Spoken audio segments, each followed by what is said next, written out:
Hi there, Alea. I just uploaded a new edition of Adobe and all that stuff, so I'm going to try again to see if I can't get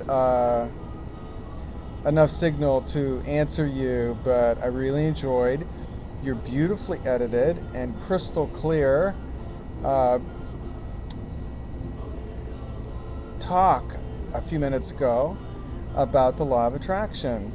And I really enjoyed your setting and the beautiful trickling water, and it really reminded me of how powerful it is to be in the now and to be in nature. I hope you can see I'm out on the balcony right now where you will be in a couple weeks. It's a beautiful night here in Waikiki, very quiet, very tranquil. The stars are above, brilliantly being in all of their beautiful beingness. And I would just like to say a few comments about the law of attraction.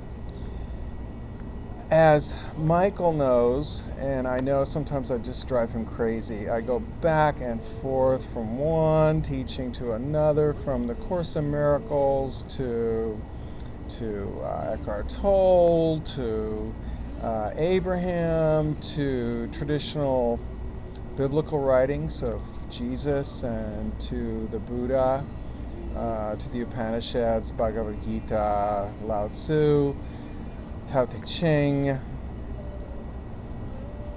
Tantra, you name it, I'm there. I'm there. I'm enjoying it. I'm enjoying it all. I'm enjoying the whole enchilada. It's like an elephant. You know the old saying where the masters are blind and they go and they grab different parts of the elephant, and one says, "Oh, God is the trunk, the elephant is the trunk," and another says, "No, God is the tail," and another one says, "No, God is the foot," or "No, God is the ear," or they're grabbing a hold of God, i.e., the elephant, but they're grabbing a hold of different parts of God, and then they argue about which part is really God, whereas in fact, it's all God. They just have different aspects of it. And I think that when we talk about the law of attraction, especially in the strict way that Abraham and the New Age movement around the law of attraction these days, when we talk about it these days, um, there is a temptation to become um, almost fundamental about it, as if it's the one and only law that can never be broken, the one and only law that is 1000% in power of all things, in control of all things. My understanding of the life of Jesus Christ, not to mention many of the other modern and ancient masters, but Jesus Christ, I think, was the greatest model of all, was that he said he came not to fulfill the law. Not really. He came to bring the power of love, which meant the power of forgiveness, which meant the power of redemption, which meant the power of atonement and salvation, which meant that even though at one level of these laws, like the law of gravity and the law of attraction, at one level, yes, they seem to be paramount, just as the trunk of the elephant seems to be absolutely real. Yes, the elephant does have a trunk that it uses to provide itself with things that it needs. And yes, the law of attraction obviously is at work in our lives all the time, and as you say, doesn't seem to have feeling. It seems to just function as a law. And what I'm pondering tonight after listening and thinking about what you talked about, which is not the first time I've pondered this, because this has been an ongoing discussion that Michael and I have had, and I enjoy these kinds of discussions very much.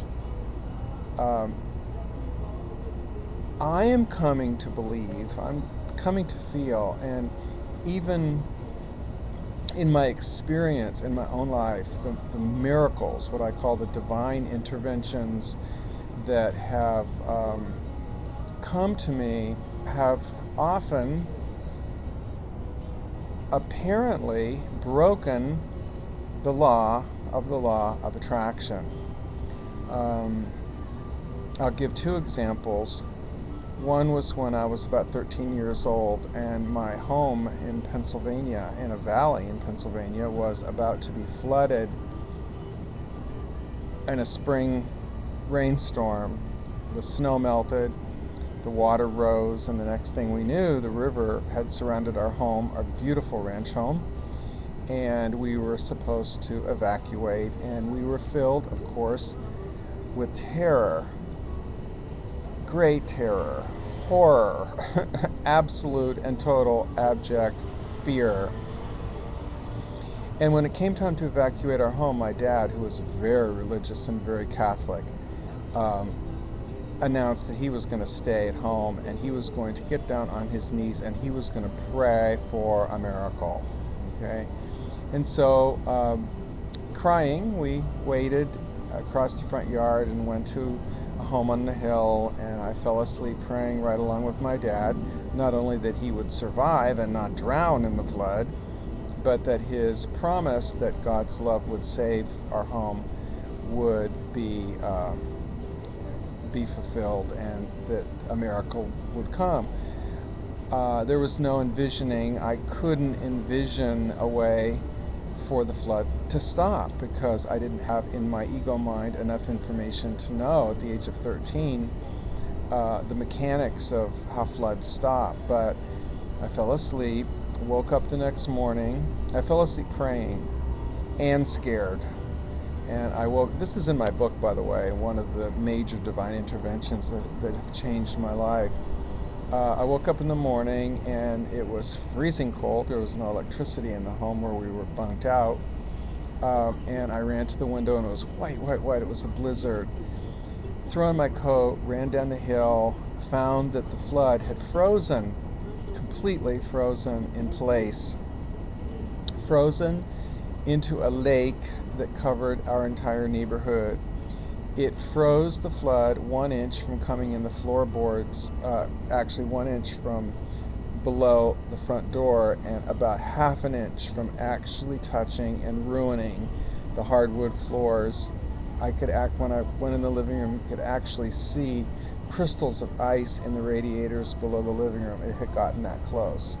And my dad was in the kitchen and making fudge because the gas stove was still on. And he said, see, prayers can be answered.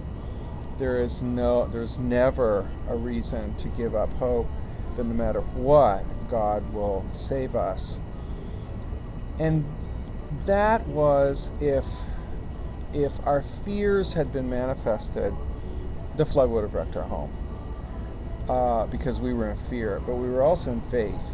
Another time that I saw that the law of attraction, in other words, when I was in a lot of fear, could be overcome by a higher power, what Jesus calls the power of divine love, was during the AIDS epidemic. In fact, I was on the hot seat, and I asked Abraham during the epidemic when my lover was sick and everybody around me was dying. I was in total fear. I was really in fear. And I said to Abraham, how come I survived? Wouldn't the law of attraction have killed me too? Because I really was in a lot of fear. And Abraham said, yes, but there was a higher power at work, your love of life. Abraham told me that my love of life was stronger than the power of the law of attraction to bring AIDS into me and kill me. So there is, I think, a higher power than the law of attraction, and I think that is the ultimate divine power of love that is behind every single flower, and every single baby, and every single star, and within each of us, within you, Alea, and within